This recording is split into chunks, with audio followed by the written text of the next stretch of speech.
M'intéresser à la limite d'un quotient avec une forme indéterminée. Alors, qu'appelle-t-on une forme indéterminée? Je me rends compte que si je fais la méthode classique pour trouver la limite de ce quotient, je vais faire d'abord la limite du numérateur. Mais la limite du numérateur, si on remarque bien, quand x tend vers plus l'infini, chaque terme 2x au carré va tendre vers plus l'infini, 3x va tendre vers plus l'infini, puis après je vais ajouter 1. Donc ça, je vais avoir une limite au numérateur qui va tendre vers plus l'infini. Si je fais la limite du dénominateur, je vais avoir exactement la même chose. C'est-à-dire que si x tend vers plus l'infini, x plus 2 va aussi tendre vers plus l'infini. Et là, je me retrouve avec une expression, par quotient, j'aurai un infini en haut et un infini en bas. Sauf que les infinis, je ne sais pas comment ils vont être évalués l'un par rapport à l'autre, parce qu'il y a des valeurs qui vont augmenter beaucoup plus vite que les autres. Ça, c'est ce que je vais appeler une forme indéterminée. Les infinis ne sont pas un nombre, donc on ne peut pas dire infini sur infini égale 1. Donc on va ce qu'on appelle lever l'indétermination. La méthode est toujours la même pour lever l'indétermination.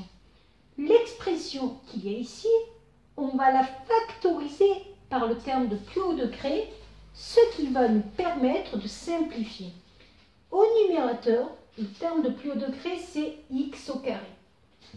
Je vais donc factoriser par x au carré. Donc si je factorise par x au carré au numérateur, ici il va me rester le 2.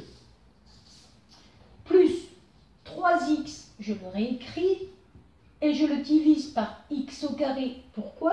Parce que je l'ai mis en facteur. Donc x carré sur x carré, quand je distribue, ça tombe bien sur 3x avec la simplification. Plus, exactement pareil avec le 1, vu que j'ai factorisé par x au carré, je vais diviser par x au carré. Au dénominateur, je vais factoriser par le terme de plus haut degré.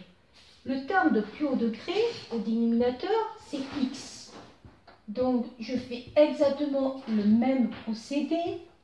Je factorise et je divise au besoin pour la factorisation. L'avantage d'avoir fait ça, c'est que je peux simplifier x au carré avec x. Il me reste donc x facteur de 2 plus 3 sur x plus 1 sur x carré. Ça, c'est au numérateur, sur 1 plus 2 sur x. Et là, c'est pratiquement terminé, parce que je vais faire la méthode de prendre la limite de chaque terme et voir ce qu'il se passe. Je vais prendre la limite de x. La limite de x, quand x tend vers plus l'infini, est égale à plus l'infini. Ça, il n'y a pas de souci. Je vais prendre la limite du deuxième facteur.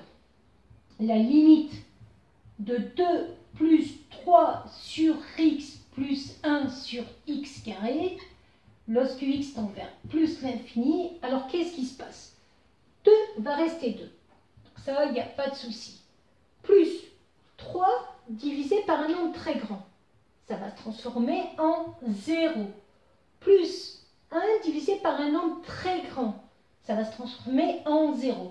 Donc la limite de ce facteur-là est égale à 2. Concrètement, le numérateur, lui, va tendre donc vers un infini multiplié par 2, c'est-à-dire un infini. Qu'est-ce qui va se passer au numérateur, au dénominateur? Donc en haut, c'était le numérateur. Qu'est-ce qui va se passer au dénominateur? Je vais faire exactement pareil, c'est-à-dire la limite de 1 plus 2 sur x, lorsque x tend vers plus l'infini. Le 1 va rester 1, donc ça, il n'y a pas de souci. Le 2 divisé par un nombre très grand va se transformer en 0. Le dénominateur va donc tendre vers 1. Concrètement, qu'est-ce qui se passe quand vous cherchez votre limite de la fonction f de x? Il va vous rester au numérateur 1, 2 fois un infini, c'est-à-dire un infini. Donc, on pourrait le décrire en disant que c'est la limite d'un grand x sur, en bas, il va vous rester un 1, lorsque le grand x tend vers plus l'infini. Et là, ça va vous donner plus l'infini. Alors, vous verrez qu'avec la pratique, vous vous rendrez compte que lorsqu'on a des polynômes comme ça au numérateur ou au dénominateur, le terme dominant, ça va être le terme de plus haut degré. Donc, en l'occurrence, ici, le terme de plus haut degré, il est en haut. C'est ça qui va dominer, puisque quand vous allez simplifier, il va rester le facteur du terme du plus haut degré en haut, notamment là, ici, le x. Ça, vous le verrez en pratique. Voilà comment on lève une indétermination.